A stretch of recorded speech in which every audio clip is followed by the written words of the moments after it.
সুপ্রিয় দর্শক, বর্তমান বাংলাদেশ সরকার ডক্টর ইউনূসের মেয়ে মনিকা ইউনূস বাস্তবে কতটা সুন্দরী জানলে চমকে যাবেন। তাই বিস্তারিত জানতে ভিডিওটি না টেনে শেষ পর্যন্ত দেখতে থাকুন।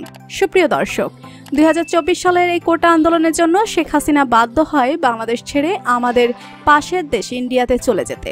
আর তাই দেশে কোনো সরকার না থাকায় অনেক সমস্যা সৃষ্টি হয়। আর এই সময় বৈষম্য বিরোধী ছাত্ররা ডক্টর ইউনূসকে আমাদের দেশের সরকার হিসেবে আনতে প্রস্তাব দেয়। পরবর্তী সময়ে রাষ্ট্রপতি শাহাবুদ্দিন এই প্রস্তাবে সহমত জানান এবং অন্তর্বর্তীকালীন সরকার হিসেবে ডক্টর ইউনূসকে নিয়োগের সিদ্ধান্ত নেন।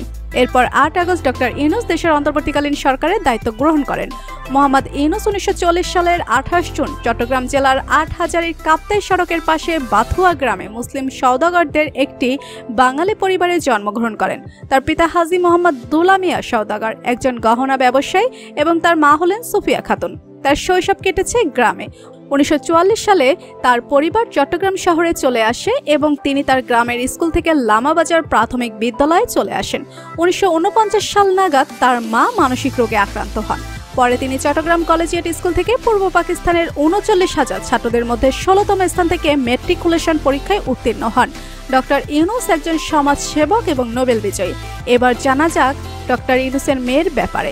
মনিকা ইউনূস 1979 সালে বাংলাদেশের চট্টগ্রামে জন্মগ্রহণ করেন। তিনি শান্তিতে নোবেল পুরস্কার বিজয়ী বাংলাদেশের অর্থনীতিবিদ ডক্টর মোহাম্মদ ইউনূস এবং তার তৎকালীন স্ত্রী রাশিয়ান বংশোদ্ভূত ভেরা ফরেনস্তেনকো এর কন্যা। মনিকার মা যুক্তরাষ্ট্রের নিউ জার্সিতে বসবাসকারী রাশিয়ান অভিবাসীর কন্যা ছিলেন। 1967 সালে ভ্যান্ডারবিল্ট বিশ্ববিদ্যালয়ে অধ্যয়ন করার সময় মোহাম্মদ ইউনূসের সাথে তার পরিচয় হয় এবং 1970 সালে তারা বিবাহ বন্ধনে আবদ্ধ হন। মনিকা জন্মের কিছুদিনের মধ্যেই তার পিতামাতার বিচ্ছেদ ঘটে এবং মনিকার মা মনিকাকে নিয়ে আমেরিকায় তার নিজের বাবা মায়ের সাথে বসবাস করার জন্য ফিরে যান। বর্তমানে মনিকা ইউনূস একজন বাংলাদেশি বংশোদ্ভূত মার্কিন সোপ্রানো সঙ্গীত শিল্পী, যিনি বিখ্যাত অপেরা দল new York metropolitan Opera house সহ বিভিন্ন অপেরা এবং সঙ্গীত দলের সাথে সঙ্গীত পরিবেশন করে থাকেন। তিনি বাংলাদেশি সামাজিক উদ্যোক্তা, ব্যাংকার এবং নোবেল বিজয়ী অর্থনীতিবিদ।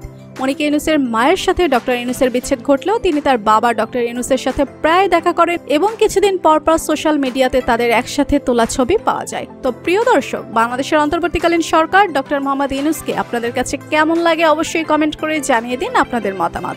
আর ভিডিওটি ভালো লাগলে একটা লাইক দিন এবং বিনোদন জগতের সকল ধরনের আপডেট পেতে আমাদের চ্যানেলটি সাবস্ক্রাইব করুন। ধন্যবাদ।